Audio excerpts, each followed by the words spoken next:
விஜய் அவர்கள் இப்படி ஒரு விஷயத்த டீல் பண்ணவே இவ்வளவு சிரமப்படுறவர் அடுத்த கட்டங்கள் ஏன்னா அந்த அவரால் அரசியலில் நீடிக்க முடியுமான்ற எனக்கு டவுட்டுங்க. அவர் அரசியலுக்கு எந்த அளவுக்கு பொருத்தமானவர் என்பதுதான் நான் டே ஒன்லேருந்து கிளப்பி கொண்டிருக்கக்கூடிய கேள்வி. இன்னும் ஸ்ட்ராங்கா வருவேன்னு அவர் சொல்றாரு. அவர் சொல்றாரு நடைமுறை என்ன, கலந்தே பழகாத ஒருவர் எப்படி அரசியலில் நீடிக்க முடியுன்றதுதான் என்னுடைய கேள்வி. யாரோடையுமே கலந்து பழகாதவர் எப்படி அரசியலில் நீடிக்க முடியும் சொல்லுங்க.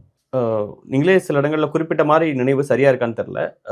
பல பேர் நடிகர்களா வந்தவங்க அப்படிதான் இருந்திருக்காங்க. ஆனா போக போக அவங்க மாறி இருக்கிறாங்கிறதையும் சொல்லியிருக்கு. இல்லைங்க, இப்போ நீங்கள் சிவாஜி கணேசன் தோத்து வெளியில் போனார், ரஜினி வந்துட்டு வராமலே போயிட்டார், எம்ஜிஆர் நம்ம இந்த லிஸ்ட்லேயே சேர்க்க முடியாது, அவர் வேற. கமல் ஒரு மாதிரி ஷேப் ஆகி இப்போ டிஎம்கேவுடைய ஐக்கியமாயிட்டார். விஜயகாந்த் தோல்வி அடைந்தார்.